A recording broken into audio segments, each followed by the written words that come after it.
Right? And yung greatest strength nyo mga kapiksi is you know when to move forward. You know how to move forward. Masipag kayo in short, no? And kumbaga parang sabi ko nga, if you're going to pursue your happiness, dapat wala kayong masyadong pakialam sa mga tao sa paligid nyo. And yun yung nakikita natin na gagawin nyo in the near future, kahit na may mga warnings or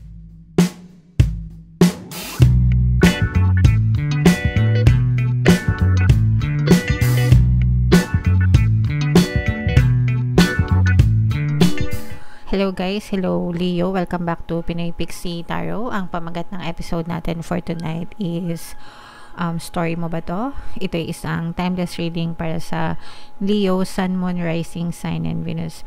Sa reading na to guys, titingnan natin where you are right now, mga potential and challenges nyo, what you need to focus on, your past, present, and future energy guys, mga suggested approach, and yung potential future ng story na to. So, shuffle ko yung cards guys. Hanapin ko yung energy ng Leo. Ito guys. So, Leo, kayo ay na-represent ng Father of Wands sa ating spread. Combination ng positive and negative energy guys. General reading lang. Pwede mag-resonate. Pwedeng hindi. Where you are right now, mga kapiksi. For some of you guys, no, parang you're walking on eggshells, mga kapiksi. Pag sinabing you're walking on eggshells, no, parang nag-iingat kayo. Parang meron kayong pinag-iingatan o kaya parang nag-iingat kayo. For some of you, you may be dealing with a situation or a person na parang medyo mahirap pakisamahan, mga kapiksi.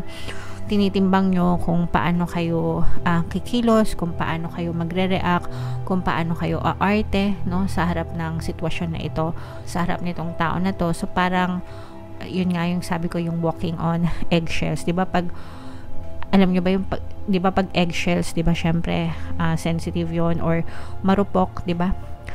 And parang hirap na hirap kayo na makisama. Ganyan, pwedeng sa trabaho ito or sa mga kasamaan nyo sa bahay or wherever, mga kapiksi, pero nandun kayo sa stage na parang nahihirapan kayo right now, pero parang feeling ko wala kayong masabihan, lahat yun nasa isip nyo, hindi nyo siya ma-vent out, hindi nyo siya mailabas, kasi hindi nyo rin alam kung sino yung mga taong pagkakatiwalaan nyo. Okay? And yung potential and challenges na to, this is more on I should say challenge, mga kapiksi, kasi sabi ko nga, hindi mo alam, hindi mo siya mailabas kasi hindi mo alam kung sino yung mga mapagkakatiwalaan mo. And for some of you, parang feeling nyo palaging may manunuklaw sa inyo, parang nawawalan kayo ng tiwala sa mga tao sa paligid nyo, kaya hindi nyo siya nasasabi kasi parang feeling nyo palaging may masasabing hindi maganda towards you, lalo na pag nagreklamo kayo or nagsabi kayo, ganyan, parang natatakot kayo na baka kung ano yung isipin ng ibang tao towards you. Okay? So, it's a bit challenging, mga kapiksi. What you need to focus on is your own happiness, guys. Okay? And palagi ko itong sinasabi sa inyo, guys, people around you don't matter. In your reality, ikaw lang yung nagmamatter. Yung happiness mo lang yung importante. Of course, ibang usapan kapag nanlamang kayo sa kapwa, 'di ba? Kapag gumawa kayo ng masama against other people para lang masunod yung gusto nyo, yun yung mali. Pero kung wala naman kayong ginagawang masama and ang gusto nyo lang naman is yung makakabuti para sa sarili nyo, then go, no? By all means, go. Ipaglaban nyo yan, mga kapiksi. Kumbaga parang kung gusto mo, as long as wala kang inaapakan na ibang tao, i-push mo lang. You have to focus on your own happiness because it's your birthright. Deserve mong maging masaya, kapiksi. Okay? In your recent past, mga kapiksi, parang meron kang na-discover. Kaya ito yung sinasabi ko na parang medyo naninimbang ka ngayon. Baka meron kang narinig, no? Pwedeng may narinig ka na impormasyon about dito sa tao na to or about sa sitwasyon na to, kaya parang nahihirapan kang kumilos or nahihirapan kang makisama. So let's say for example, sa trabaho ito, depende sa sitwasyon nyo guys, na iba-iba kayo ng sitwasyon. Yung mga sample na sinasabi ko, para lang makarelate kayo or para lang may idea kayo kung ano yung sinasabi ko. Let's say for example, ito yung tungkol sa boss mo. So parang may narinig ka sa ibang tao na itong boss na to, masungit ito, konting kilos mo lang, yari ka, yung mga ganun. And that's probably affecting your performance kasi maaaring natatakot ka, kaya you're walking on eggshells, natatakot ka na magkamali kasi baka ikaw yung susunod na pagtripan nitong boss na to, or baka ikaw yung susunod na mapagbunto na niya ng galit. Okay? So meron kang nalaman sa iyong recent past na nakakaapekto sa iyong current situation right now. And yung greatest strength mo, mga kapiksi, is ang maganda sa'yo is hindi ka naman judgmental na tao. Okay? Kumbaga parang pwedeng narinig mo yon, pero hanggang hindi mo na-experience, hindi ka naniniwala. But at the same time, iniiwasan mo ring magkamali. Just to be on the safe side. Okay? So yung pagiging judgmental guys, maganda na iniiwasan mo yun. Because kailangan patas tayo palagi. Okay? There are always two sides of the story. Huwag kayong maniniwala hanggang hindi nyo na-experience or hindi nyo nakikita. Diba? Kumbaga parang huwag tayong judger. Don't judge the book by its cover. Sabi nga. Okay? Alright. And your greatest strength nyo, mga kapiksi, is you know when to move forward, you know how to move forward. Masipag kayo, in short, no? And kumbaga parang sabi ko nga, if you're going to pursue your happiness, dapat wala kayong masyadong pakialam sa mga tao sa paligid nyo, and yun yung nakikita natin na gagawin nyo in the near future. Kahit na may mga warnings or may mga hindi kayong magagandang naririnig sa paligid nyo, hindi nyo siya hinahayaan na maapektuhan yung performance nyo sa buhay nyo, mga kapiksi. And that should be the case, guys. Ganun talaga dapat. Huwag kayong basta-basta magpapaapekto sa ibang tao because it's your life, it's your responsibility. Okay? And suggested approach, guys, is habaan nyo yung inyong pasensya. Be compassionate. Sabi nga dito, guys, diba? Huwag judgmental. Habaan yung pasensya. Maging maunawain, mapagmahal, lawakan ng pag-iisip, mga kapiksi. Maging positibo palagi, guys. Always look at the brighter side of things. Yung mga pagsisikap nyo sa buhay, malayo yung mararating nyo dyan, guys. Okay?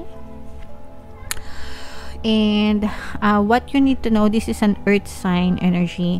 Kailangan mong matutong magpakumbaba, no? Be humble always, and always stay focused on your goal. Kumbaga, if this is work, let's say for example trabaho ito, kung trabaho, wag gawing personal, no? And mag-focus ka lang sa task mo, sa deliverables mo, mag-focus ka lang sa desires mo, and always learn to be humble kung kinakailangan, mga kapiksi. Actually, just be humble always, okay? And your hopes and fears, guys, this is more on hopes. Habang tumatagal, makikilala mo itong tao na to, or parang madidiscover mo na this is all for the best para sa'yo. Magiging maganda yung patutunguhan mo, magiging maganda yung kaalaman mo, habang tumatagal, nag-gain ka ng knowledge, ng wisdom. And parang wala ka ng parang dadating yung time na hindi ka na maapektuhan ng kahit ano, no? Kahit ano, wala ka ng, parang wala nang dating sa'yo. Dadating yung time na hindi ka na matatakot, taas noo, no? Magiging taas noo ka. You will feel more confident, and marirealize mo na hindi pala totoo yung mga kinatatakutan mo. It's just in your head. And kung hindi mo siya hahayaan na i-consume ka, it doesn't matter. Hindi siya mangyayari sa iyong physical reality. Okay? So, ito guys, i-mind mo to sa comment section. Mind success, mind happiness, okay? Para talagang ma-experience nyo siya sa inyong physical reality. And, possible future nito guys, yung possible future nito mga kapiksi is parang mafi-filter mo kung sino talaga yung mga taong mapagkakatiwalaan mo sa hindi mo mapagkakatiwalaan. Ayan. So, in the future guys, pwede kayong mabiktima ng panloloko. Pwede mong, parang meron kayong, parang makikilala nyo, sabi ko nga guys, parang makikilala nyo kung sino yung mga totoong taong mapagkakatiwalaan nyo and kung sino yung mga hindi nyo mapagkakatiwalaan. So, you have to protect yourself against this negative energy. Dadating yung time na mawawalan kayo ng tiwala sa ibang tao. Actually, itong ginagawa nyo right now na parang hindi nyo masabi sa ibang tao yung laman ng isip nyo kasi baka i-judge kayo or what. It's better to keep it to yourself mga kapiksi kasi in the future, kung sino yung mapagsabihan nyo nito, baka i-backfire kayo. So, better keep your mouth shut. Diba? Hindi mo alam, baka mamaya yung napagkwentuhan mo, akala mo mapagkakatiwalaan mo, pero minamarites ka na pala. And maaari yang mag-backfire sa'yo, kapiksi. So, mag-ingat kayo in your possible future, guys. Okay?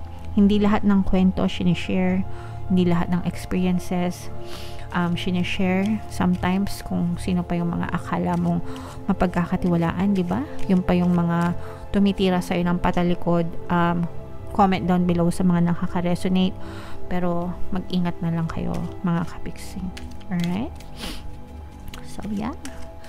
Comment down below, Leo, if feeling nyo naka-resonate kayo dyan. Tingnan natin yung additional na messages para sa inyo guys. Habang sinashuffle ko to, panoorin nyo muna yung video natin regarding sa ating paano mag-manifest ng abundance video course. Kapiksi, sawa ka na ba sa mga struggles at hirap sa buhay mo? Masipag ka ba at masikap sa buhay ngunit hindi ka pa rin umaasenso? Ilang beses ka na bang nag-attempt ng negosyo at nag-invest pero palagi ka pa rin nalulugi? Sa pagkakataon na ito ay maaaring may subconscious beliefs ka na nagiging balakid sa iyong pag-unlad at pagyaman. Introducing, paano mag-manifest ng abundance video course. Dito ay matututunan mo ma-overcome ang mga balakid mo para tuluyan ka ng umunlad, umasenso, sumagana, maging matagumpay, successful at maswerte sa iyong kabuhayan, pera, trabaho, negosyo sa lapi at kaperahan ng bonggang-bongga. Dali, mag-send na ng email sa pinoypixitaro@gmail.com at simulan na ang iyong pagyaman ngayon. Alright, so sa lahat ng gusto mag-avail ng course guys, good news, mayroon tayong mid-year sale, 20% discount sa lahat ng mag-avail ng course guys, sobrang laki ng discount, i-avail nyo na until June 30 na lang yan.